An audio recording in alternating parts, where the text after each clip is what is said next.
तेच म्हणलं.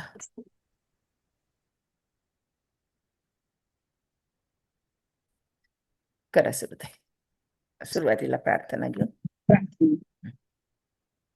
वसुदेवसुतं देवं कंसचाणूरमर्दनं देवकी परमानंदं कृष्णं वंदे जगद्गुरुं. सद्गुरूंना वंदन आणि सगळ्या माझ्या साधक अभ्यासार्थी मैत्रिणींच्या हृदयस्थ परमात्म्याला वंदन. आपण अध्याय 2 मध्ये 55 श्लोक पासून मला वाटतं सुरुवात करत आहोत. त्याच्या आधी थोडस मागचा जर आढावा घेतला, कारण ह्या 55 श्लोकाला पाठीमागचा श्लोक जास्त रिलेटेड आहे, तर त्याची थोडक्यात आपण एक आढावा घेऊ आणि सांगते. 54व्या श्लोकामध्ये अर्जुन म्हणतोय की स्थितप्रज्ञस्य का भाषा समाधिस्थस्य केशव स्थितधिं किं प्रभाषेत किंवा सीत व्रजेत किम. म्हणजे अर्जुनाने केशवांना प्रश्न विचारला की स्थितप्रज्ञाची भाषा काय, म्हणजे तो बोलतो कसा, तो चालतो कसा, तो वागतो कसा. मग हा प्रश्न विचारायला अर्जुनाला काय गोष्ट निर्माण झाली तिथे ते बघू आपण.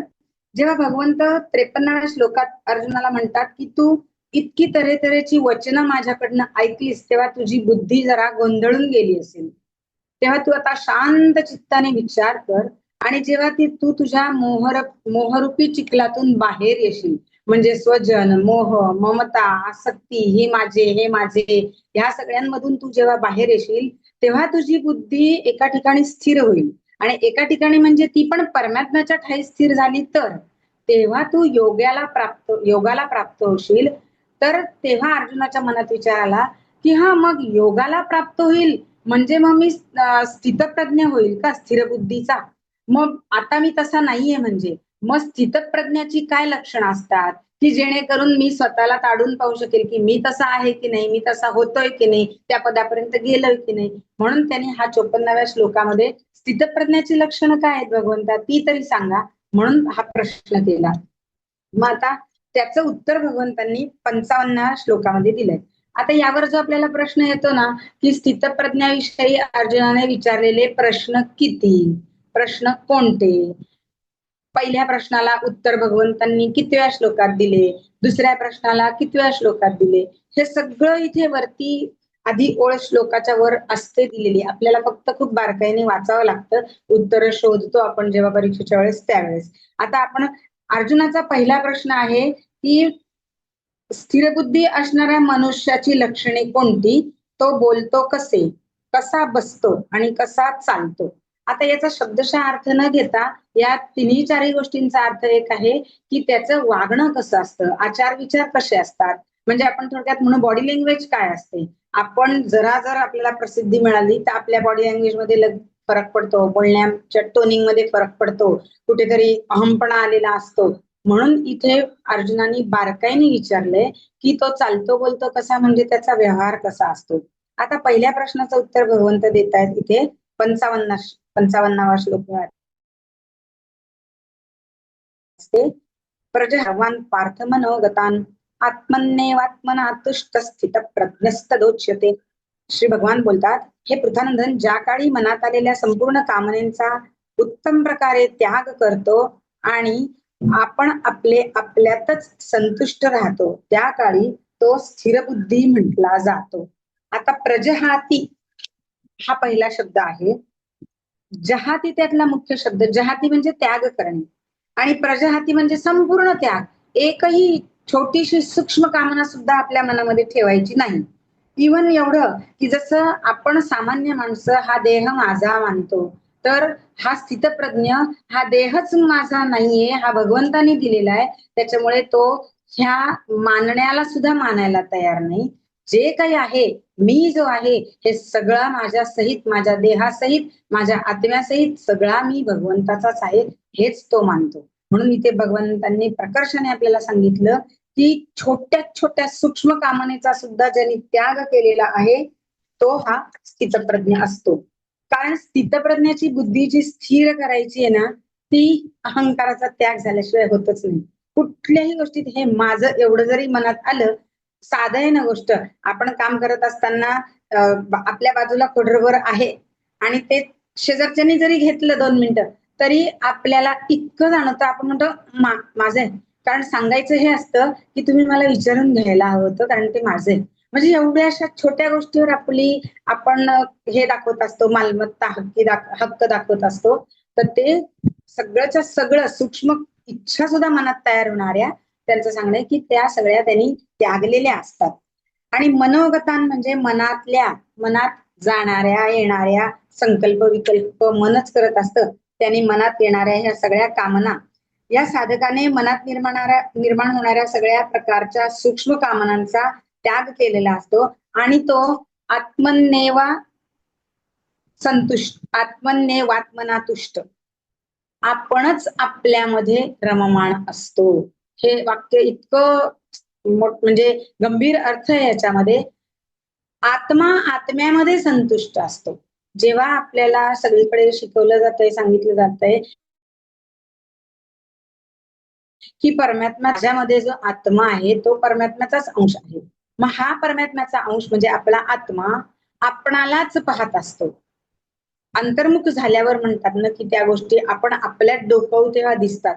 तशी ही परिस्थिती आहे की हा स्थिर बुद्धी आत्मा आत्मरूपातच संतुष्ट असतो. त्याने त्याचं स्वस्वरूप जाणलेलं असतं. आत्मज्ञानाने तो परिपूर्ण असतो आणि म्हणून तो खरा ज्ञानामध्ये असतो, समाधानाने संतुष्ट असतो. त्याला बाहेरून अजून काही प्राप्त करायचं नसतं, काही मिळवण्याची अपेक्षा नसते, कोणाकडून काही चांगलं पण म्हणवून घेण्याची इच्छा नसते. कोणी दुःख दिलं, सुख दिलं तरी त्याला राग, लोभ काहीही येत नाही. तो त्याच्या अवस्थेमध्ये कुठेही जराही विचलित होत नाही. म्हणजे एका शब्दामध्ये इतकी मोठी व्याख्या सांगितली त्यांनी आणि मग इथे आपल्याला विचारलं जातं की त्याच्यामध्ये येणाऱ्या प्रत्येक शब्दाची व्याख्या लिहा. मग व्याख्या म्हणल्यावर आपण काय करतो, इथे मोठ्या अक्षरात व्याख्या म्हणून लिहिलंय, धरतो तिथपासून लिहायला सुरुवात करतो. तसं नाहीये. प्रजहाती या शब्दाचा अर्थ व्याख्या सांगा. आणखीन कामान सर्वान पार्थ मनोगतान या शब्दांना उकल करून सांगा. यदा तदा हे साधे गोष्ट अव्यय आहेत, त्याचा प्रश्न नाही. पण त्या व्याख्येचा अर्थ असा आहे की तो श्लोक लिहिताना त्या पहिल्या शब्दापासून फोडत आणि त्याचा अर्थ जाणून घेत आणि मग सगळं वाक्य तयार करून त्याचा गोषवारा सगळं एकत्र सांगायचा. तर म्हणून मी तो तुम्हाला फोडगणी दाखवला की मनोगतान म्हणजे मनात येणाऱ्या जाणाऱ्या सगळ्या संकल्प विकल्प जे सतत मनात उठत असतात. मी हे करू का नको करू, काय केलं तर चांगलं होईल, काय केलं तर वाईट होईल, कशाने मला बरं वाटेल, कशाने लोकांना बरं वाटेल. पण हे जितकं महत्वाचं आहे ना त्याच्यापेक्षा काही पटीने आपण जास्त दुसऱ्यांचा विचार करत असतो की दुसऱ्यांना कसं बरं वाटेल मी काय केलं म्हणजे. तर हा जो स्थितप्रज्ञ आहे याला कोणत्याही प्रकारचं दुसऱ्यांकडनं पण अपेक्षा नाहीये. त्याच्यामुळे तो त्याच्या स्वतःच्याच आत्मस्वरूपामध्ये संतुष्ट आहे. स्वतःचं स्वरूप म्हणजे भगवंताचं स्वरूप आहे. त्यामध्ये तो रममाण असल्यामुळे तो संतुष्ट आहे. त्याला दुसऱ्या कोणाच्याच चांगलं वाईट म्हणण्याची कशाचीच अपेक्षा नाहीये. आता 56 आणि 57 या 2 श्लोकांमध्ये स्थितप्रज्ञ कसा बोलतो. आता कसा बोलतो ह्याचा आपण थोडा विचार करू. असतो ना एकमेकांना की फोनवरच मी बोलले तिच्याशी, पण बोलण्यामध्ये जरा काही एवढी रूढ नाही वाटली. मग कसं काय आपण असं टाळू शकतो ना. किंवा फोनवर बोलतानाच जरासं शिष्ट वाटली बरं का, असंही बोलतो. मग हा जो रिप्लाय ना तो आपल्या बोलण्याच्या भावातनं मिळत असतो. आणि मग इथे अर्जुनाचं विचारणं जे आहे ते भावात्मक आहे. म्हणून भगवंतांनी त्या भावानेच उत्तर दिलेलं आहे. 56वा श्लोक वाचते मी. इथं वरती दिलंय. पुढील 2 श्लोकात स्थितप्रज्ञ कसा बोलतो म्हणजेच त्याची बॉडी लँग्वेज कसं आहे, बोलण्याचा रोख कसा आहे, त्याच्या वर्तनामधला भाव काय आहे, अहमपणाचा आहे का, मी म्हणजे खूप तुमच्या सगळ्यांपेक्षा वेगळा आहे बरं का, असं काही आहे का त्याच्या बोलण्यात, हे सगळं अर्जुन विचारतोय. तिथे भगवंत उत्तर देत आहेत. दुःखेश्वन उद्विग्न मना सुखेषु विगत स्पृह वीतराग भय क्रोध स्थितधीर मुनिरुच्यते. दुःखाची प्राप्ती झाली असता ज्याच्या मनात उद्वेग होत नाही आणि सुखाची प्राप्ती झाली असता ज्याच्या मनात स्पृहा होत नाही. तसंच जो सर्वथा रोग, भय आणि क्रोध रहित झालेला आहे तो मननशील मनुष्य स्थिरबुद्धी म्हणवला जातो. आता यातल्या परत एकेका शब्दाचा जर आपण पाठपुरावा केला तर दुःखेश्वन उद्विग्न मना, मनामध्ये कुठल्याही प्रकारचं राग द्वेष दुःख उद्भवलं तरीही तो ते सुखकारकच मानतो. त्याच्या विरोधात जाण्याची किंवा त्याला त्या गोष्टीबद्दल कोणाचा प्रेम वाटतंय म्हणजे राग वाटतोय की होतोय अशी कोणतीच भावना त्याच्या मनामध्ये येत नाही. कारण वीत राग भय क्रोध, वीत म्हणजे नष्ट झालेले, राग भय क्रोध, राग म्हणजे प्रेम, प्रेम भय क्रोध हे सगळे हे तिन्ही आणि त्याच्या पुढे म्हणजे मत्सर लोभ मद मोह म्हणतो आपण. मग हे सगळे षड्रिपू ज्याचे नाहीसे झालेले आहेत, तोच या गोष्टींवर त्यांनी विजय मिळवलेला आहे. म्हणून अनुकूल प्रतिकूल कोणतीही परिस्थिती आली तरी त्याचं आपल्यासारखं नाहीये की आपल्याला जर थोडं बहुत जायचं ठरलं होतं सिनेमाला आणि आत्ताच कॅन्सल झालं बघा ना, छान मूड होता, लगेच आपला 2 तास मूड ऑफ होतो. आपली परिस्थिती बदललेली असते, वागण्यातली, विचार करण्यातली, दुसऱ्याला उत्तर देण्यातली. तेवढ्यात मैत्रिणीचा फोन आला तरी पहिलं आपण हेच सांगणार. असं आपल्या जीवनाशी कुठेही घडलं त्याच्या आयुष्यात सुद्धा, तर तो कुठल्याही गोष्टीचं कोणतंही सुखदुःख मानत नाही. कारण त्याच्या चेहऱ्यावर कधी चिंतेचं सावटही येत नाही. कारण त्याचं आत्मतेज त्याच्या चेहऱ्यावर झळकत असतं. कारण तो सतत त्या आत्मतेजामध्येच डुंबलेला असल्यामुळे त्याला त्या परिस्थितींशी काहीही मतलब नसतो. कारण त्याला बाहेर जायला मिळालं तरी आनंद नाहीये आणि नाही जायला मिळालं तरी आनंद नाहीये. कारण त्याला जो आनंद पाहिजे तो त्याने शोधलेला आहे. त्याचा आनंद दुसऱ्यांवरती अवलंबून नाही. त्याच्यामुळे तो त्याच्या स्वसुखातच रममाण असतो. त्यांनी मनानेच संसाराचा त्याग केलेला आहे. त्याला आपल्याला कसं हे शिकून सांगावं लागतंय, मनाला आपल्याला पटवावं लागतंय की याचा त्याग करायचा, त्याच्या बाबतीत वैराग्य द्यायचं, अमुक गोष्टी सोडून द्यायच्या, हे आपल्याला सारखं सांगावं लागतं. आपणही दुसऱ्यांना सांगत असतो. पण स्थितप्रज्ञाने सतत साधना करत करत या सगळ्या गोष्टींवर विजय मिळवलेला आहे. मनाने संसाराचा त्याग केलेला आहे. त्यामुळे तो संसारापासून अलिप्त आहे. संसारामध्ये कोणतीही गोष्ट मिळाली, नाही मिळाली, आपला पारा चढतो, आपल्याला खूप आनंद होतो, माझ्यासारखी मीच भाग्यवान असं पण होतं. पण छोट्या-छोट्या क्षुल्लक गोष्टींनी, त्याही क्षणभंगूर संसारातल्या क्षुल्लक गोष्टी, ज्या आपल्या कशाशी काही संबंधित नाहीये, तरी आपण आपलं स्वास्थ्य एवढं बिघडवून घेत असतो. त्यांनी तो कधीच असा होत नाही, कारण तो अलिप्त आहे. कर्तव्याने संसाराचा स्वधर्म तो पाळतो. कर्तव्य मी करणं गरजेचं आहे, माझ्यावरची ती जबाबदारी आहे. भगवंतांनी मला स्वधर्म करायला सांगितलेला आहे, म्हणून तो ते व्यवस्थित पाळतो. पण त्यावेळेस तो सुख-दुःख कशाचीही प्राप्ती झाली तरी मूळ अवस्थेपासून विचलित होतच नाही. कोणत्याही क्रियेत रागाराग, चिडचिड, अपसेट असं त्याचं काही होत नाही. शांत भावाने त्याच्या क्रिया नेहमीप्रमाणे होत असतात. या स्थितप्रज्ञाच्या किंवा कर्मयोगाच्या मनात उद्वेग, चलबिचल न होण्याचं कारण काय? मग हा स्थितप्रज्ञ एवढा शांत कसा? मनावर सगळ्या गोष्टींवर विजय मिळवलाय म्हणजे नक्की काय केलंय? तर ह्याचं कारण काय? तर त्यांनी प्रत्येक कर्म करताना सगळ्यात आधी हे ठरवलेलं आहे की हे कर्म मी दुसऱ्याच्या हितासाठी करतोय. आपलं प्रत्येक कर्म करण्यामागे स्वार्थ अधिक असतो, स्वहित अधिक असतं, स्वकुटुंब हित असतं. असं थोडं आपलं सर्कल वाढत जातं, पण स्वच्याच भोवती केंद्रित असतं. त्याचं तसं नाहीये. त्यांनी पहिल्यांदाच हे दुसऱ्यांच्या हितासाठी कर्म करतोय, कर्म सांगोपांग करतोय आणि फलाची आसक्ती कुठेही नाही ठेवलेली आणि जे काही फल असेल ते भगवंताला समर्पित केलेलं आहे आणि हे कर्म भगवंतानी माझ्याकडून करून घेतलं आहे, मी हे करतोय असं मुळीच नाही. हात पाय विचार बुद्धी सगळं मला भगवंतानी दिलंय. ते सगळं चालवणारा जो देह आहे तोही माझा भगवंताचाच आहे. त्यामुळे हे सगळं भगवंत या देहाकडून करवून घेतोय, मी करणारा दुसरा कोणीही नाही. हे त्यांनी मनाशी फक्त ठसवलेलं असतं. ममता कामना होणार नाही, कोणाच्या मोहात मी पडणार नाही, आसक्तीत मी अडकणार नाही, याची त्यांनी अखंड सावधानता बाळगलेली असते. आणि वीतराग भय क्रोध म्हणजे राग भय क्रोध त्याचे नष्ट झालेले असतात. हे त्याच्या बोलण्यावरूनच कळतं. त्याची वाणी सुद्धा, आपलीच वाणी 2-2 मिनिटं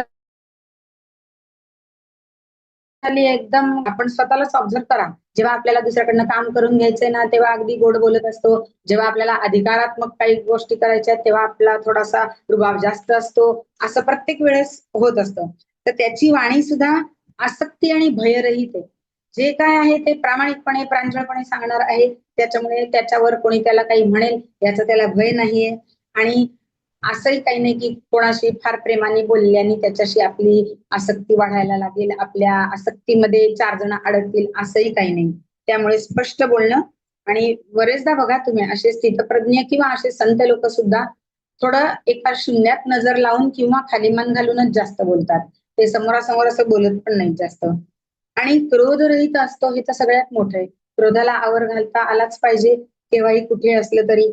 मुळात तो बोलतोच कमी. म्हणजे त्यांनी स्थितधीर मुनिरुच्यते हा जो शेवटचा शब्द आहे, तर मुनी याचा अर्थ अत्यंत कमी बोलणे, मौन धरणे. आणि हा स्थितधी म्हणजे ज्याची बुद्धी स्थिर झालेली आहे, तो हा अत्यंत कमी बोलण्यामध्ये आनंद मानतो.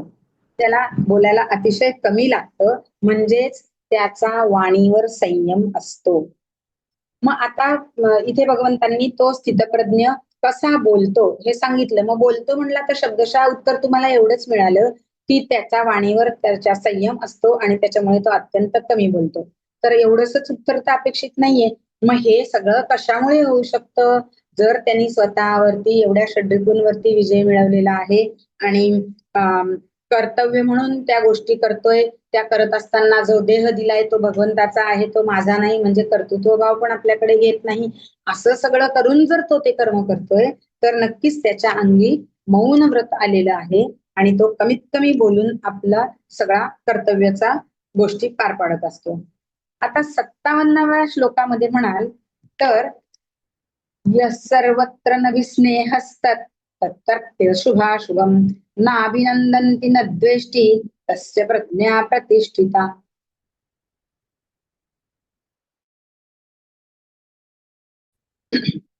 सर्वतोपरी तो आसक्तिरहित झालेला जो मनुष्य त्या त्या शुभ अशुभाची प्राप्त झाली असता प्रसन्नही होत नाही आणि द्वेषही करत नाही आणि त्याची बुद्धी स्थिर आहे. तीच गोष्ट भगवंतांनी पुन्हा याच्यामध्ये सांगितली आहे. आम्हाला दासबोधात आपण बघतो नेहमी प्रश्न पण हाच येतो की समर्थ पुन्हा पुन्हा त्याच गोष्टी आपल्याला का सांगतात. तर सामान्य माणसाचं वागणंच असं आहे की त्याला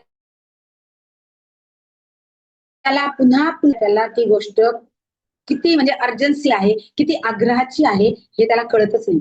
आता म्हणून त्याच पद्धतीने 57व्या श्लोकामध्ये पुन्हा तोच अर्थ जास्त विस्तृत करून भगवंतांनी सांगितला. इथे भगवंत म्हणतायत की कर्तव्य कर्म करत असताना निर्विकार राहण्याविषयी म्हटलं आहे आणि या श्लोकात कर्मानुसार प्राप्त होणाऱ्या अनुकूल प्रतिकूल परिस्थितीत सम आणि निर्विकार राहण्याविषयी ते सांगतायत. म्हणजेच तो कोणत्याही प्रकारची परिस्थिती आली तरी निर्विकार असतो. त्याच्या चित्तावरती कुठलीही विचलता म्हणजे तो विचलित झाल्याचं त्याच्या चित्तावरती कुठेही दिसून येत नाही. कारण चित्तात जे आहे तेच मनातलं जे आहे तेच चेहऱ्यावरती येत असतं. चित्तातच तसं नसल्यामुळे त्याच्या चेहऱ्यावरती पण तसं काही दिसून येत नाही. या श्लोकाचा आपण अर्थ बघू पूर्ण. प्रापंचिक मनुष्य पत्नी, पुत्र, भाऊ, मित्र, कौटुंबिक लोकांबद्दल आसक्ती बाळगतो. मोहयुक्त स्नेहाची भावना कायम त्याच्यात असते. पण स्थितप्रज्ञ हा आसक्ती, मोह, ममता रहित असल्याने त्याचं वागणंच काय, पण वाणी सुद्धा आसक्तीरहित आणि मृदू असते. तो चिरपरिचित अज्ञान व्यक्तीशी सुद्धा तितक्याच प्रेमाने, हळुवारतेने असं बोलतो.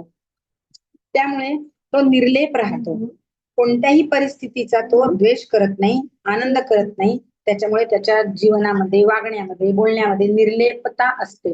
सगळीकडे तो कर्तव्य करूनही त्या आसक्तीत अडकला नसल्याने आणि फलाची इच्छा नसल्याने, ते भगवत समर्पित केल्याने तो निर्लेप असतो. मग निर्लेप असल्यामुळे काय होतंय, त्याच्या स्वरूपामध्ये फरक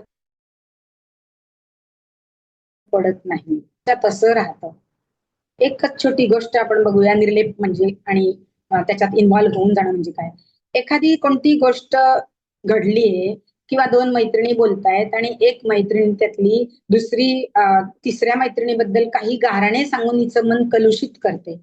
तर मन त्या मैत्रिणीबद्दल मालिन्य येतं मनामध्ये. अगं बाई असं केलं, असं बोलली, असे लगेच साड्या विड्या पडतात आणि आपला पण एक गैरसमज होऊन आपण पण त्याच्यातच जगायला लागतो की हो ती असं करते सगळ्यांशी. पण त्याचा कोणाशी एवढा स्नेहच नाहीये, त्यांनी कोणालाच आपलं मानलं नाहीये.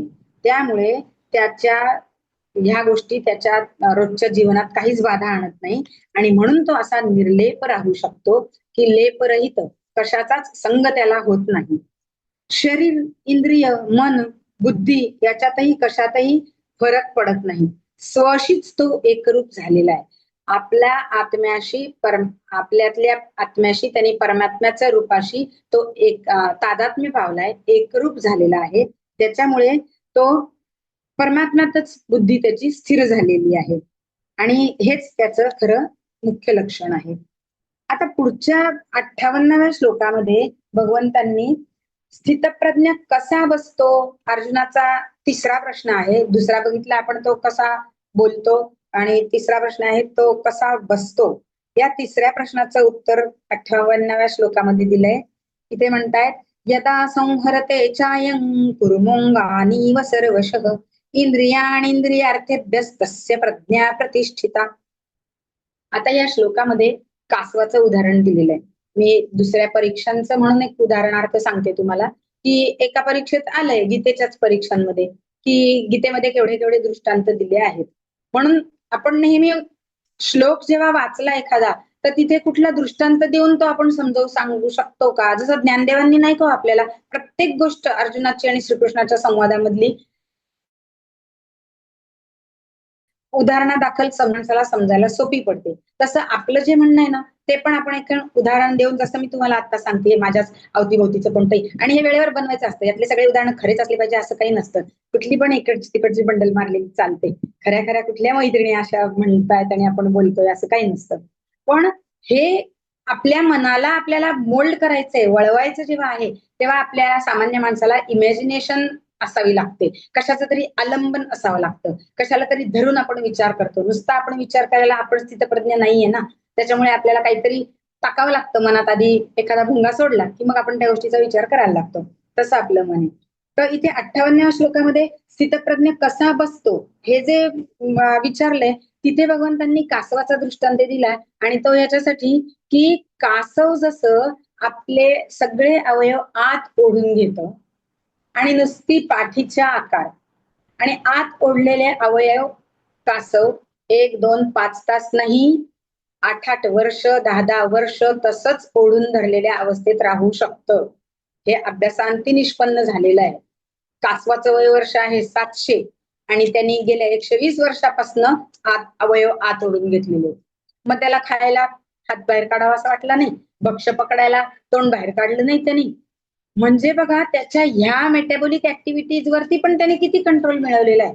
आणि ही भगवंताची देण आहे त्याला, की त्याला अशी अन्नाची गरज पडते. आणि मग जो स्थितप्रज्ञ असतो त्याला खाणं पिणं मलमूत्र त्याग या कशाचीही भगवंताच्या इच्छेशिवाय कधीच गरज वाटत नाही. कारण तो प्रमाणात खातो, खाल्लं तर खातो, नाही तर आत्मरूपातच संतुष्ट असतो. तर त्याला 3 दिवस उलटून गेले मी खाल्लं नाही हे सुद्धा कळत नाही. ते बाजूच्यांनी सांगावं लागेल की नाही आता थोडं तरी अन्न ग्रहण करा. हे का म्हणते मी, माझा एक विद्यार्थी आहे की जो आताच 4 महिन्यापूर्वी शिक्षण वगैरे सगळं सोडून देऊन, पैसे भरलेले सोडून देऊन सुद्धा नाशिकला दत्तधामला गोवर्धनला निघून गेलाय. आणि महिनाभर आधीच त्याचं घरात वागणं तसंच सुरू झालं होतं.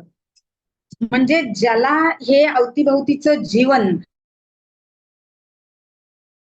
हा संसार यांच्यापासून शांत राहावं, वाचन करावं आणि मी माझ्यात डोकवावं, ही जेव्हा आर्त आतून सुरू होतं ना तेव्हा तो असं पटकन सोडून निघून जाऊ शकतो.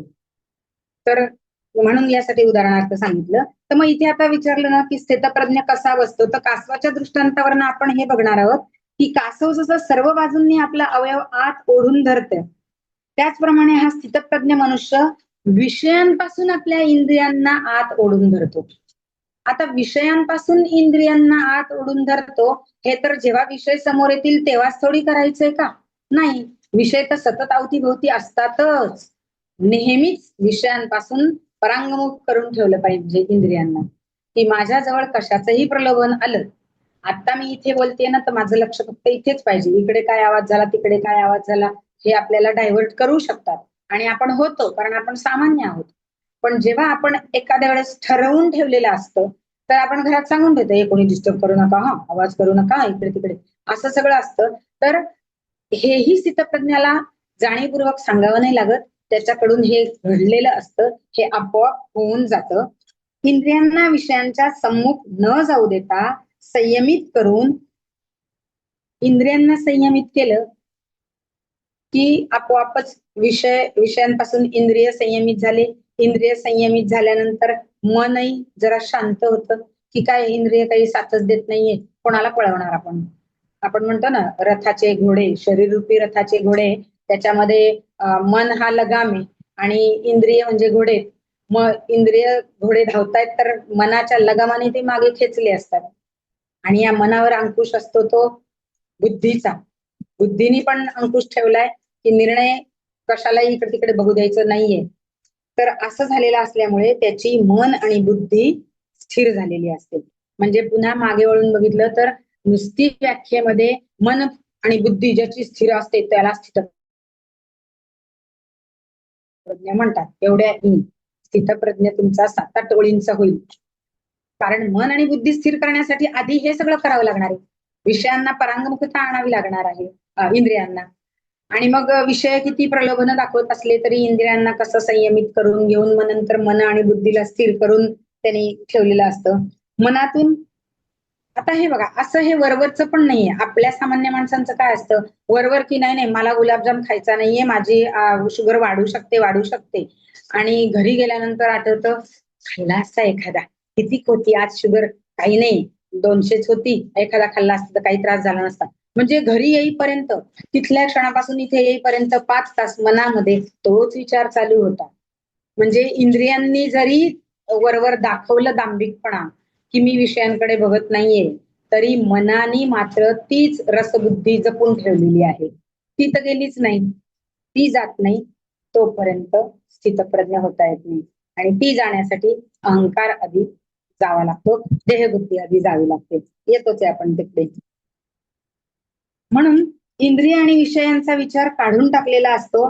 म्हणून इथे संहरते शब्द आलेला आहे. यथा संहरते चायं कुर्मुंगानी व सर्वशः. जसं कुर्म म्हणजे कासव, कासवानी सगळ्या बाजूनी आपलं अंग जसं ओढून घेतलेलं असतं, ओढून धरलेलं नाही, संहार करून टाकलेला आहे. नुसतं अंग ओढून धरलेलं नाहीये, नुसतं वरवर दिसायला इंद्रियांना संयमित केलं नाहीये, तर मनामधून सुद्धा ती रसबुद्धीच काढून टाकलेली आहे. म्हणजे त्याचं मूळच काढून टाकलंय. त्याच्यामुळे मनामध्ये विषयच ठेवला नाही तर विषय येणारच कुठून, अशी त्यांनी परिस्थिती केलेली असते. म्हणून संहरते हा शब्द वापरलेला आहे. वरवर दिसायला फक्त इंद्रिय संयमित करतो असं नाही, तर मनानेही यात किंचितही विषयाचा विचार तो करत नसतो. आणि म्हणून बुद्धी स्थिर होण्यास मदत होते. म्हणून बुद्धी लवकर स्थिर होते. एकदा जर मी ठरवून टाकलं की नाही मला अभ्यास आहे आणि माझी बोर्डाची परीक्षा आहे, मी सिनेमाला आज येणार नाही म्हणजे नाही, मग एक मित्र येव, पट्ट मित्र येव, हो, नाही तर आणखीन फॅमिली नाहीच जाणार, कारण मला उद्याचं जॉमेट्री दिसत असतं आणि ते मी स्वतःला ओळखतो की मी अभ्यास केल्याशिवाय मला काही येणार नाही, त्याच्यामुळे मी हलतच नाही जागचा. मी मुळच कट करून टाकतो की एक दिवस नाही गेलो तर बिघडत नाही, उद्या जॉमेट्रीचा पेपर संपला की मी आणखीन 2 सिनेमे बघायला लागल्यास. हा किती दृढ निश्चय असतो, कारण आपण स्वतःला ओळखतो ना की माझी पात्रता काय आहे. तीच याही बाबतीत आपण आपली पात्रता ओळखूनच, जर माझी कुवत नाहीये तर मला ती कुवत आणली पाहिजे, वाढवली पाहिजे. आणि जर कुवत केलंच पाहिजे मला ते, असं आपण अवलंब करायला हवा. आणि म्हणून तर स्थिर बुद्धी होण्यास मदत होते. साधक संजीवनीमध्ये सूर्याचं उदाहरण दिलेलं आहे, की सूर्य जसा आकाशात आहे, आकाशामध्ये सूर्य तळपतोय, पण 2-5 मिनिटं मी माझे डोळे जर बंद केले तर मला सूर्य दिसणार नाही. पण याचा अर्थ असा नाही की आकाशातला सूर्य गेला, अहो सूर्य दिसत नाही, सूर्य गेला नाही. दुसरे सांगतील, अहो डोळ्यावरचे हात काढा, सूर्य तिथेच आहे, तो आहे तिथेच आहे. तुमचा सूर्याशी विच्छेद झाला, तुमच्या डोळ्यांपुढे पडदा आला, म्हणून तुम्हाला सूर्य दिसला नाही. तसं आपल्या समोर अज्ञानाचा पडदा आहे, परमात्मा आहे तिथेच आहे. आपल्या समोर एवढा संसार मायेचा पडदा आहे, तो भराभर सरकवायचा आहे आपल्याला. पण आपण त्याच्या पुन्हा मोहात पडतो की इथे काय दिसतंय, तिथे काय दिसतंय, बघून तर घेतो, आस्वाद तर घेतो, आणि त्याच्यामुळे आपण तो पडदाच बाजूला झटकत नाही, काढून टाकत नाही. काही नाही, या जगात राहून तो पडदा काढायचा आहे. आपण आपल्या संसारात, घरात, कुटुंबात राहून फक्त मन एकदम पलीकडे न्यायचंय, पडद्याच्या पलीकडे. ते आपल्यापुरतं नेलं तरी चालेल. आपण दुसऱ्यांना अजिबात बोध करत बसायचं नाही मी काय केलं ते. कारण मग त्या ज्ञानाचे काय उपयोग होतात तर सांगितलंय पुढच्या श्लोकामध्ये, की असं ज्ञानाने दुसऱ्यांना उपदेश करू नका, त्यांना त्यांचे कर्तव्य करू द्या आहे त्या भावनेने. तुम्हाला जे जाणवलंय तेवढं तुम्ही फक्त करा. तर तात्पर्य इथे हेच आहे की स्थितप्रज्ञ जर व्हायचंय, आता अर्जुनाच्या मनात काय आहे की मी आहे का तसा, मी भगवंताचा खूप लाडका आहे, पण मी असा कधी होईन जसा त्यांना पाहिजे तसा. म्हणून तर त्यांना हे जाणून घ्यायची पडली आहे ना, की बघ जाणून तर घेतो मी स्थितप्रज्ञ कसा असतो. आणि मग हे सूर्याचं उदाहरण जे दिलंय की आपल्या डोळ्यांचा त्याच्याशी संबंध नव्हता तोपर्यंत आपल्याला सूर्य दिसला नाही. तसंच स्थितप्रज्ञाच्या बाबतीत त्याने इंद्रियांबरोबर मनही आवरलेलं असतं. आणि मन जर स्वतःच्या ताब्यात आहे तर तिकडे महान्य काहीही बघायला ठेवलं असलं तरी तो ढुंकूनही बघणार नाहीये. त्याच्यामुळे त्याची स्थिर परमात्म्यामध्येच झालेली आहे. कितीही मनाला आकर्षून घेणारा हल्लीचा छान सिनेमा लावला म्हणा किंवा चित्र त्याच्या पुढे दाखवायला सुरुवात केली तरी तो कधी मान वर करूनही बघणार नाही. कारण त्याचं मन आतल्या आत्म्याला बघण्यातच तो संतुष्ट झालेला आहे. केवळ इंद्रियांना आवरून धरणं एवढंच स्थितप्रज्ञाचं लक्षण नाही. मग आणखीन काय लक्षण आहे ते आता अजून पुढच्या श्लोकात सांगतील. तर 59वा श्लोक. विषया विनिवर्तन्ते निराहारस्य देहिनः रसवर्जन रसोप्यस्य परम दृष्ट्वा निवर्तते. निराहारी इंद्रियांना विषयांपासून परावृत्त करणाऱ्या मनुष्याचं सुद्धा विषय तर निवृत्त होतात परंतु रसनिवृत्ती होत नाही. परंतु परमात्म तत्वाचा अनुभव झाल्यामुळे या स्थितप्रज्ञ मनुष्याचा रसही निवृत्त होतो, अर्थात त्याची संसारात रसबुद्धी राहत नाही. मग सांगितला तोच विषय आहे. बघू आपण 59व्या श्लोकावरती एक प्रश्न पण आहे, तो पण मी सांगते 1-2 मिनिटात. पण आधी आपण ह्याचं विवरण बघून घेऊ. आता 59व्या श्लोकामध्ये जे म्हटलं आहे की निराहारी आहार न घेणे. नेहमी गीता, संस्कृत, मराठी जरी बोलत असाल तरी त्या शब्दाचा फोड करून अर्थाचा विचारच करून घ्यायचा, म्हणजे आपल्याला बरोबर क्लिअर होतं कन्सेप्ट. निराहार म्हणजे आहार न घेणे. आहार न घेणे 2च प्रकारे होऊ शकतं. एक तर स्वेच्छेने उपासना केली असेल, भगवंतासाठी आपण उपास केलेला आहे तर तो. अन्यथा दुसऱ्या वेळेस आपण आहार घेत नाही, ते म्हणजे आजारी असू, डॉक्टरांनी पथ्य सांगितली असतील तर आपण भोजनाचा त्याग केलेला असतो. आता यातला दुसरा प्रकार जरा अवघड आहे. भोजनाचा त्याग केलेला आहे, तू एवढं छान आणलंय का ग, पण आज ना जरा बरं नाही वाटत आहे, दे ठेवून फ्रीज मध्ये, मी उद्या परवा बरं वाटलं की खाईन. पण मी खाईन, माझं लक्ष तिकडे, हे आहे. आणि अजून एक जो आहे, पहिला जो मी म्हणला स्वेच्छेने उपासनेसाठी. आता माझी एकादशी कितपत स्वेच्छेने आणि उपासनेसाठी असते हो. 99% लोकांना साबुदाण्याची खिचडी आवडते म्हणून एकादशी. फक्त वारकरीच आहेत आपण सगळे. आपल्याला त्या दिवशी वेगळं आहारात बदल काहीतरी, नुसता फलाहार, चांगले चांगले फळं तरी आणू, नाही तर मग जाऊन ज्यूस पिऊन येऊ. निराहार नाही होते, हे आहार न घेणं होतच नाहीये. गोड पदार्थ, खाद्य, पेय सगळं पाहिजे असतं. आणि शरीराची ग्रहण करण्याची क्षमताच नसली तर तो आजारी मनुष्य तर असाही असतो. पण सेवन करण्यासाठी त्याचं मन म्हणत असतं की हा मला आवडतं, हे घ्यायचं होतं, पण असू दे, मी बरा झालो ना की घे. तसंच आपण एकादशीचे म्हणतो, असू दे तू आज आणलंय ना, हरकत नाही, उद्या पारणाच्या वेळेस मी तुझं घेऊन टाकेल आणलेलं, तू काय माझ्या आवडीचं आणलंय ना, घेईन. मग निराहारी कोणाला म्हणणार तर प्रज्ञ कसा असायला, जगवण्यासाठी आहाराची, पाण्याची तृष्णा आणि क्षुधा दोन्ही नसतच. त्याचं शरीर भगवंत जगवणार असतात, भगवंत चालवत असतात. हे त्यांनी उमजून शरीरासह स्वतःला भगवंतावर सोडलेलं आहे, समर्पित केलेलं आहे. त्याच्यामुळे त्याला जास्त शरीराबद्दल, माझ्या देहाबद्दल, माझ्या जिभेला काय हवंसं वाटतंय, मला सत्ता पाणी 3दा प्यावंसं वाटतंय, हे काहीच त्याला लागत नसतं, कारण तो निराहारी असतो. आणि आपण किती मोठ्या एकदम भ्रमात सांगतो, निर्जला एकादशी केलीये मी, सकाळपासून पाणी सुद्धा घेतलं नाही. मला खरंच कल्पना आणि दया सगळ्याच गोष्टी आपल्या स्वतःवरच हसायला येतं, की आपण किती भ्रांत जीवन जगत असतो, भ्रमात जगत असतो, की आपण मी केली हे म्हणतो, त्यापेक्षा भगवंतानी माझ्याकडून करून घेतलीये. भगवंत माझ्या देहाला आज कशाची आवश्यकता देणार नाहीये, सगळं माझी क्षुधाही तोच आहे, कारण पाण्यामधला रस जो तो आहे, तर आणखी काय पाहिजे, तो माझ्या शरीरात आहेच ना, मग आणखी मला काही नको. पण नाही होत ते शक्य. स्थितप्रज्ञाच्या बाबतीत असं काहीच नाही. म्हणून मग सांगितल्याप्रमाणे वरवर ती गोष्ट त्यागली आहे असं दिसतं, पण मनामध्ये सतत गुलाबजामचे विचार असतात. शुगर कमी झाली ना की मी 2 खाईन, हे मनात असतं. ही रसवृत्ती आहे. किंवा अजून एक मजेची गोष्ट, मी इतक्या वेळा अमुक एक पदार्थ करते आहो, पण त्या दिवशी आईने जसा केला होता ना तसा बनतच नाही. आईने केल्याची जी चव आहे ना अजून सुद्धा माझ्या जिभेवर उरते. ती रसबुद्धी, ही माझी आई ना, मग ते माझं, मग हा अहंकार माझा जात नाही, की माझ्या आईचं खूप छान होतं सगळं. मग हा अहंकार जोपर्यंत जात नाही तोपर्यंत ती रसबुद्धी पण जात नाही.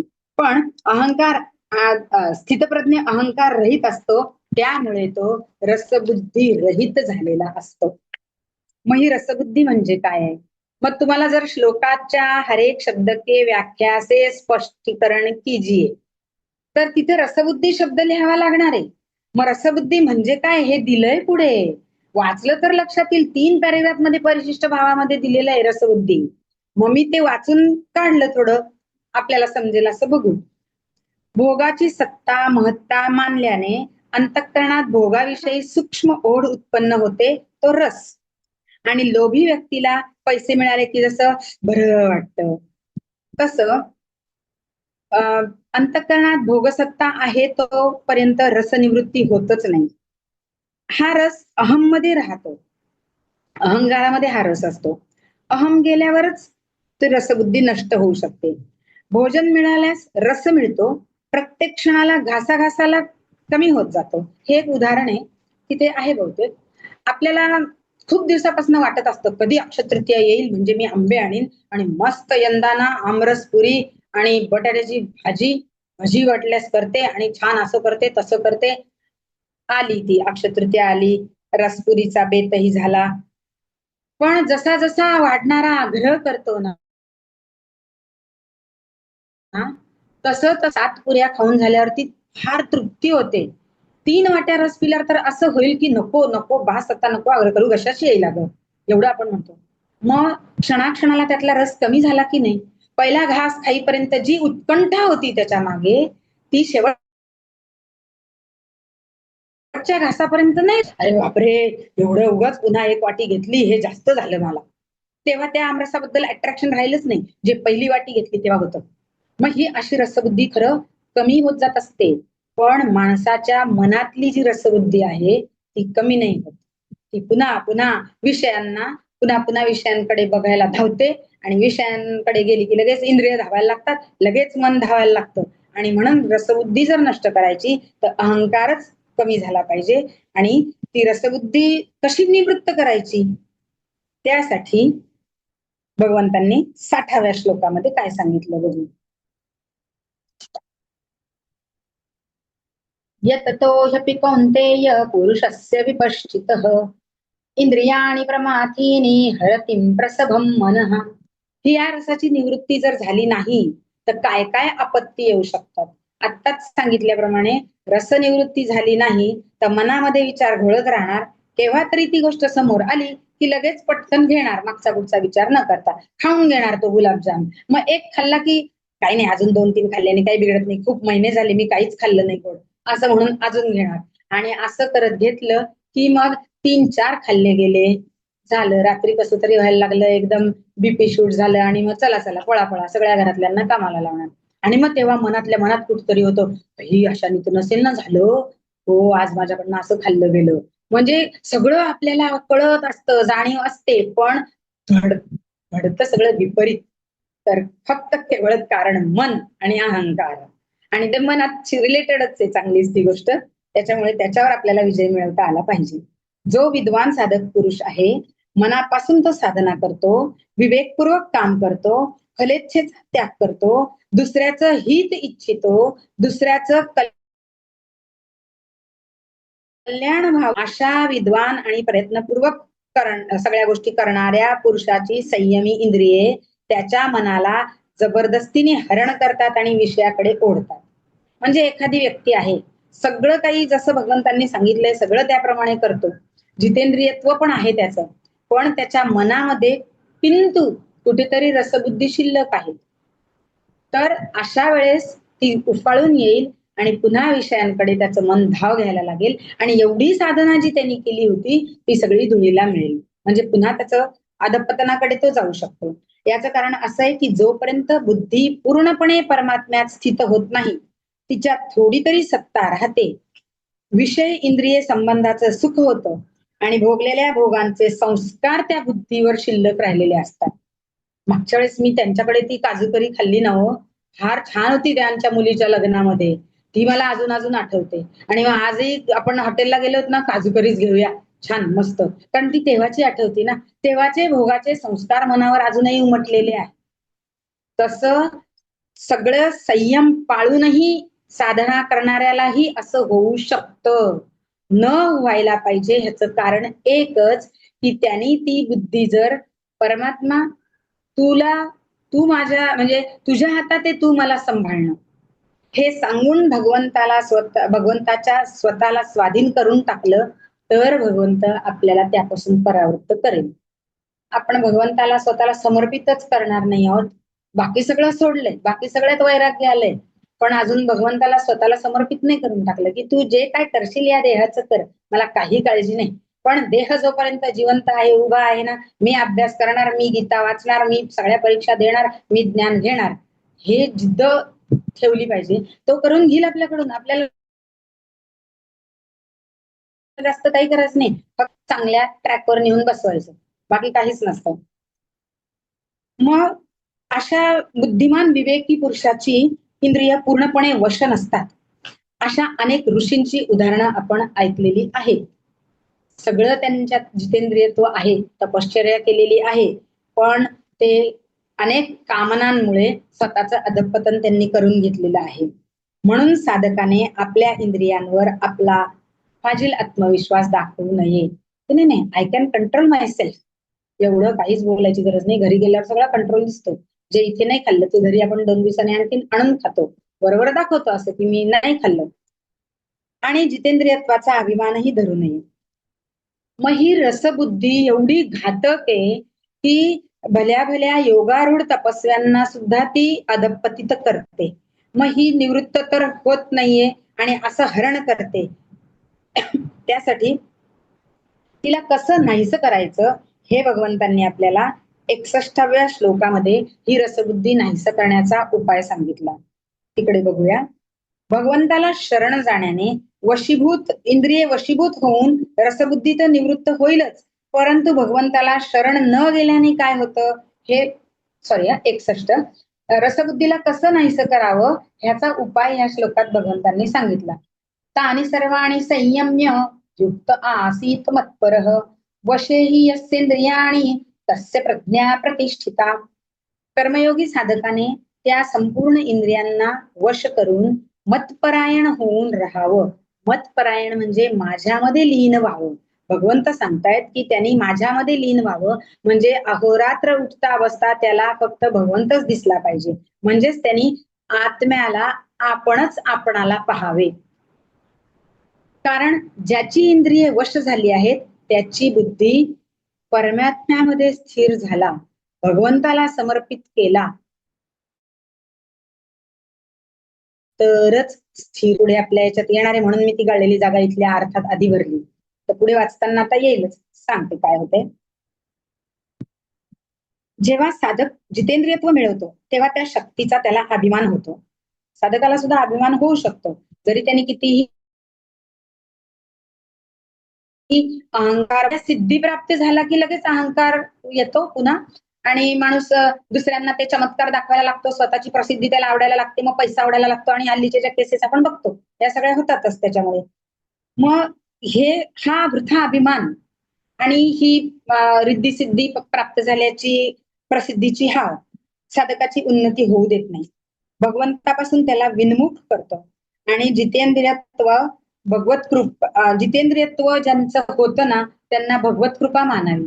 कारण भगवंताची इच्छा आहे, म्हणजे तुम्ही भगवंताला स्वतःला समर्पित केलंय, तेव्हा भगवंतच तुमच्या इंद्रियांचं रक्षण करतोय आणि त्यांना ओढून धरण्याची शक्ती देतोय. म्हणजे जणू काही तुमच्या इंद्रियांचा लगाम तुम्ही तुमच्या मनाच्या हातात न ठेवता त्याच्या हातात दिलेला आहे, भगवंताच्या हातात दिलेला आहे. आणि त्याला सांगितलंय तुला हवं तसं हँडल कर, मला कुठल्याच विषयांशी काहीच घेणं नाहीये.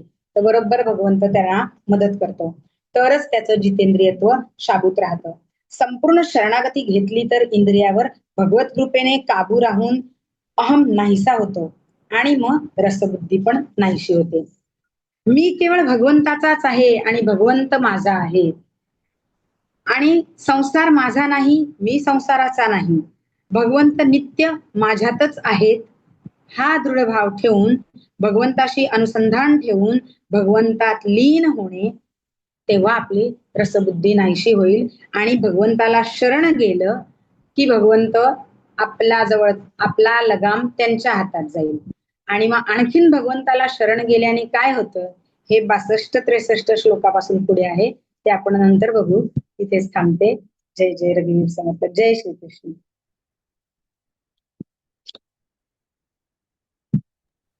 खूप सुंदर सांगितलं. इतकं छान ऐकावंसंच वाटलं पूर्णपणे अगदी. आणि ते ना या आधी दोनदा काल खूप लिहिलं वाचलं आणि माझ्याही अभ्यासामध्ये तेच श्लोक आले होते एकनाथी भागवतामध्ये, बरोबर. त्याच्यामुळे खूप असं मजा आली मला ते करायला. ताई खूप सुरेख, इतकं सहज खूप सोपं, छान म्हणजे सांगितलं. आपलं वाचलं चित्तप्रज्ञा म्हणजे काय? हा आता मला आणि वाटतं त्याच्यावरूनच कुठलाही बघा प्रश्न आला, आपल्या चित्तप्रज्ञावर कुठलाही प्रश्न आला तरीही प्रत्येकीला उत्तर देता येईल असं मी हो, तो प्रश्नही सांगते. ताईंनी म्हटलं होता स्थितप्रज्ञ के विषय में अर्जुन के कितने प्रश्न है? 4 प्रश्न है. क्या प्रश्न है समजाइए. 10 मार्काला आलं. तर तुम्ही 4 प्रश्न कोणते ते आधी मराठीत लिहून दाखवाल, मग कोणत्या कोणत्या श्लोकांमध्ये आले, तर पहिला प्रश्न 4ही प्रश्न त्यांनी एका श्लोकात विचारले, पण उत्तर भगवंतांनी 4 वेगवेगळ्या श्लोकांमध्ये दिले. आणि हा स्थितप्रज्ञाचा विषय 54 ते 72 साधक संजीवनीची हे बघितली इंडेक्स, तर दिलंय स्थितप्रज्ञाचे लक्षण 54 ते 72 एवढ्या श्लोकांमध्ये सांगितलेली आहेत. त्याच्यामुळे आपल्याला त्या सगळ्याचा गोषवारा घेत लिहायचंय. मध्यंतरी 62-63 मध्ये भगवंतांनी काय केलंय, स्थितप्रज्ञाची इतर लक्षणं सांगितली आणि मग शेवटच्या प्रश्नाचं उत्तर दिलेलं आहे. त्याच्यामुळे ती मधली लक्षणं पण आपल्याला घ्यावी लागतील विचारामध्ये आणि त्या पद्धतीने जावं लागेल पुढे. आणखीन एक स्थितप्रज्ञाबद्दल 59व्या श्लोकावरती एक प्रश्न होता, बघितलाय मी. एक मिनिट. हा 70 आहे मला वाटतं. 70 मध्ये एक विचारला होता. लिहिलाच नव्हता तो, पण ठीक आहे. स्थितप्रज्ञाबद्दल तुम्हाला ना खूप गोल गोल फिरवून विचारले जातात प्रश्न. तर ओव्हरऑल आधी काय करायचं, आपण 54 ते 72 2-3 दिवस वाचायचं. जिथे जिथे एक एक त्याचं कॅरेक्टरिस्टिक मिळालं ना, त्याला खूण घालून 1 आकडा 2 आकडा घालायचा. नक्की 20-30 लक्षणं आपल्याला मिळतील. छोटी छोटी आहेत खूप. त्याच्या वागण्या बोलण्यातनं, चालण्यातल्या हालचालीपासून आचार विचार सगळं. कारण बघा, मनामध्ये जे असतं ना ते वागण्यामध्ये येत असतं. मनामध्ये विचार शुद्ध आहे, अंतःकरण निर्मळ आहे, पवित्र आहे, दुसऱ्याबद्दल मनात किंतुही क्लेश नाहीये, बोलण्यामध्ये रूढता येणारच नाही, त्याला कोणावर पावर करायची नाहीये, सत्ता करायची नाहीये, त्याच्यामुळे त्याची वाणी एकदम मृदू असेल, हे आपोआप पुढे घडत जातं. म्हणून ती लक्षणं आपल्याला एकदम चांगली ठसवली पाहिजेत. तर ती गीतामृतम मध्ये पण तुम्हाला भरपूर व्यवस्थित लक्षणं मिळतील. आणि स्थितप्रज्ञाची व्याख्या चांगली 3/4 ऑफ द पेज एवढी स्थितप्रज्ञाची व्याख्या करू शकाल तुम्ही, की हे सगळं ज्याच्यात येतं आणि हे कायम असतं. आणि हे कायम का राहतं, तर त्यांनी आपला लगाम भगवंताच्या हातात दिलेला आहे, भगवंताला आपण स्वतःला सुपूर्त केलेला आहे. त्यामुळे त्याचं हे टिकू शकतं, आपलं नाही टिकू शकत. आपली कशी कशी एकादशी पार पडते, दुसऱ्या दिवशी सकाळीच कधी उपास सोडू, कारण जास्त लगाम ताणला गेला की सहन नाही होते आणि जाऊ दे आता मी खाते काहीतरी, मला उपास नाही सहन होत. सहन करायचं प्रथम मनाची मानसिकता असावी लागते आणि मग आपण शरीरावर त्याचा दबाव आणू शकतो. बरोबर, खरंच आहे. अजून एक ताईंनी खूप सुंदर सांगितलं बरं का, मला एक हायलाईट करायचंय मुद्दामून, की प्रश्नाचं उत्तर कसं लिहायचं ते, की सुरुवातीला नुसतं प्रश्न सांगितला असं नाहीये, प्रश्न सांगितला त्याच्यानंतर श्लोक वाचला तो पूर्ण, म्हणजे श्लोक लिहायचा आहे आणि त्याच्यानंतर छोटासा अर्थ लिहायचा त्याचा आणि त्याच्यानंतर त्याचं विश्लेषण करायचं, हे फार महत्वाचं आहे आणि हे सर्वांनी करावं माझ्या मते, की आधी सुरुवातीला फक्त त्याचा जो अर्थ येतो म्हणजे ज्या श्लोकाचा सरळ सरळ अर्थ जो आहे तो लिहायचा आणि त्याच्यानंतर त्याचा गूढ अर्थ काय आहे ते आपल्याला लिहायचं आहे. बरोबर, खूप सुंदर सांगितलं ते. हा, इथे प्रश्न आहे बघा, गीता 2/59 में म्हणजे 2 मधला 59 में किस प्रकार से भगवत प्राप्ति से वंचित हो जाते हैं. मग भगवत प्राप्ती से वंचित हो जाते हैं, तर तिथे आपण भगवंताला आपलं काही कर्मही समर्पित केलेलं नाही. ते कर्म मी दुसऱ्यांसाठी करतो आहे, दुसऱ्यांच्या हितासाठी करतो आहे, त्याचे परिणाम मी भगवंताला समर्पित करतो आहे, असं सगळं करत नाही ना, म्हणून भगवत प्राप्ती से हम वंचित हो जाते हैं. 59वा श्लोक सांगितला ना मी तेव्हा. तर नुसत्या तेवढ्या 59व्या श्लोकावर सुद्धा लिहायला येतं आणि ते सुद्धा आलेलं आहे 10 मार्काला. तर मग भगवत प्राप्ति से वंचित हो जाते हैं, स्थितप्रज्ञ कैसे बोलता है हे मध्येच विचारलं आणि इसका उत्तर किस श्लोक में कहा गया है ते पण विचारलं. असे दोन्ही एकत्र विचारले, म्हणजे 54 ते 72 मध्ये 2 गोष्टी सांगितल्या आहेत. स्थितप्रज्ञ कसा बोलतो हे सगळे अर्जुनाच्या प्रश्नांचं निवारण, नंतर स्थितप्रज्ञाची लक्षणं काय असतात आणि ही लक्षणं प्राप्त करायला किंवा प्राप्त का होत नाहीत किंवा भगवत प्राप्ती का होत नाही ही 59व्या श्लोकात दिली, की त्याच्यामुळे तो असं अधपतन होऊ शकतं, कारण तो भगवंताला शरण गेलेला नाही. भगवंताला शरण गेल्यानेच भगवत प्राप्ती होऊ शकते. तो एक प्रश्न आहे तिथे. चालेल, तुम्ही तुमचा सारांश काय सांगायचा असेल तर घ्या, थांबते मी. चालेल, खूप छान, खूप छान. परत एकदा धन्यवाद. ताई मी अजून काही कोणाला विचारायचं असेल ताईंना तर सुचिता आज ताई आपण मी तेवढ्यासाठीच थांबलेलो आहेत मुद्दामून. हो हा, तुमचं सुचिता प्रश्नाची हवा आहे, कारण आम्ही प्रथमाचे विद्यार्थी आहोत आणि मला तर अजूनही खूप पुष्कळ जागी मी नोट्स काढते आहे, लिहिते आहे, पण बर म्हणजे आहे आपल्याकडे मुख्य वेळ. बर मुख्यतः म्हणजे प्रथमाच्या लोकांसाठी किंवा आपण ज्याला अगदी पॉइंट म्हणतो ना, अगदी वन लाईनर अशा अर्थी एक 7-8 लक्षणांमध्ये स्थितप्रज्ञ प्रत्येक श्लोकाची एक ओळ किंवा एक लक्षण काय त्याच्यात मुख्य भाव काय सांगितलाय असा थोडासा प्रयत्न केलाय. स्थितप्रज्ञ माणसाची लक्षणे कोणती, कोणत्याही परिस्थितीत मनाचा समतोल राखून जगणारी व्यक्ती म्हणजेच स्थितप्रज्ञ होय.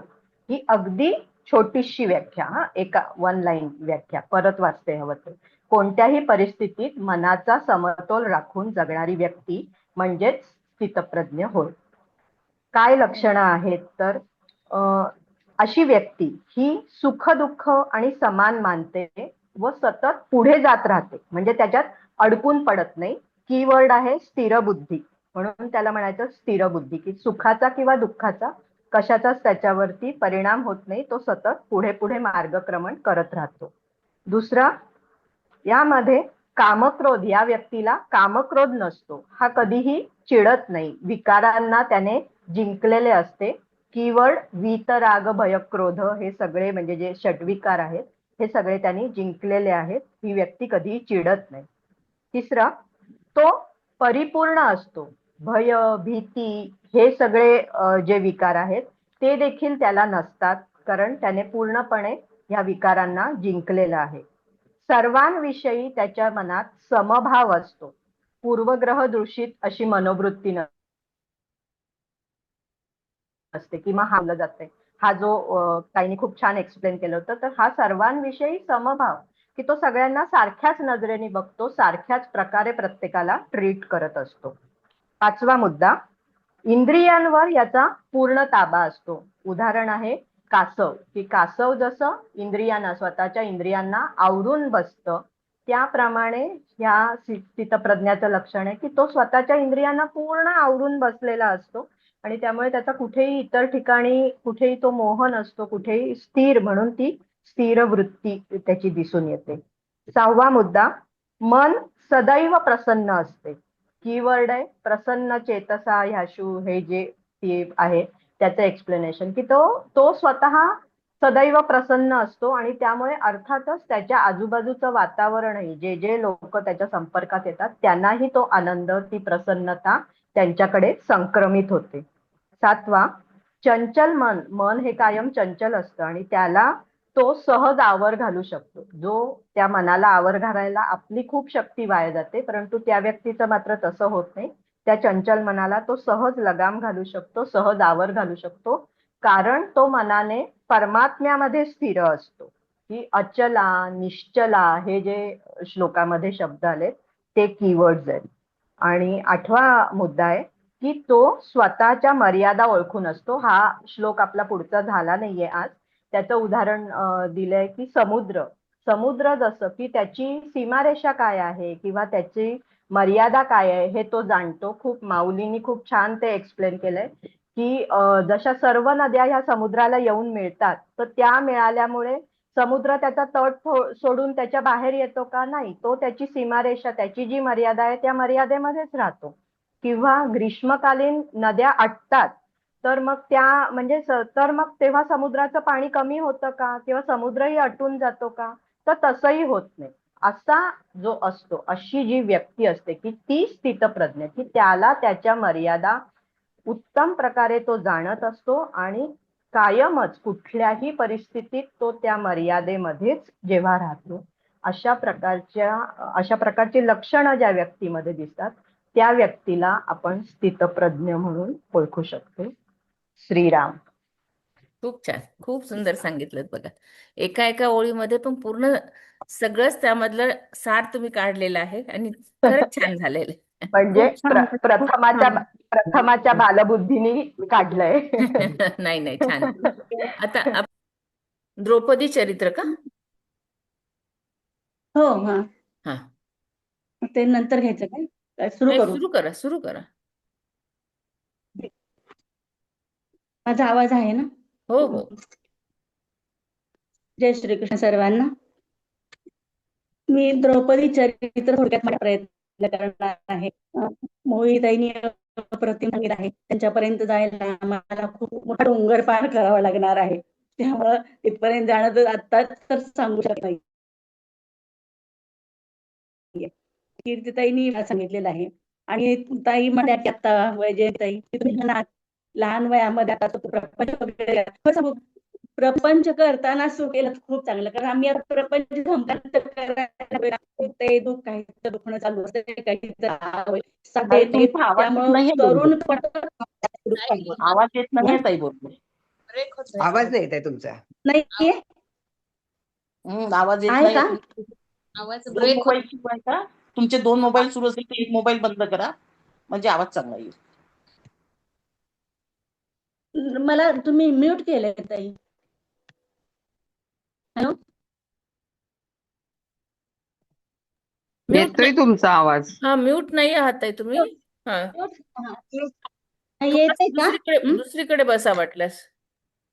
ताई एकदा एक्झिट होऊन म्यूट परत केलंय. एंटर करा, बहुतेक होईल. येतो ना आवाज? ठीक हो आहे. हो. हा, तर द्रौपदीचं एक थोडक्यात सांगणार आहे. द्रौपदी एक हिंदू महाभारताची एक नायिका आहे, मुख्य नायिका आहे आणि तिच्याबद्दल सांगा. तिची नावं आहेत मुख्यतः द्रौपदी, पांचाली, याज्ञसेनी, सैरंध्री इत्यादी नावं आहेत तिची. आणि ती 5 पांडवांची पत्नी होती. युधिष्ठिर, भीम, अर्जुन, नकुल आणि सहदेव. तिच्या काळामध्ये अत्यंत सुंदर अशी ती स्त्री होती, म्हणून तिचे वर्णन अतिशय सुंदर रूपवान स्त्री असं केलं जातं. आणि ती अनेक युद्धांचा अंत जाणेल अशी भविष्यवाणी केली होती. तिला द्रौपदीला अनेक युद्धांचा अंत हे माहिती असायचं. त्यानंतर पांचाळ राजा त्यांना द्रौपदी द्रौपदी आणि दृष्टद्युम्न ही दोन मुलं होती.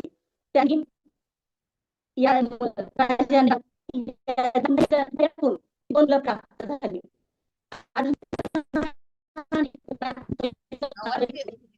ताई ब्रेक होतोय आवाज.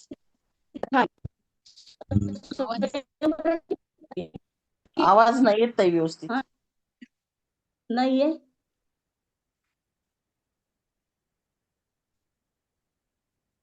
तुमच्या मोबाईल मध्ये काहीतरी प्रॉब्लेम आहे. यांना ही दोन मुले होती. केलेल्या यज्ञातून द्रौपदीचा जन्म झाला. अर्जुनाने लग्न स्वयंवरात तिला प्राप्त केले होते.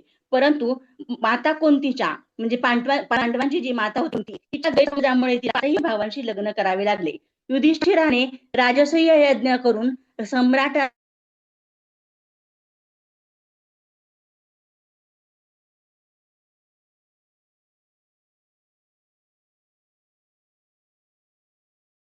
बहुतेक ताई लेफ्ट झाल्यात.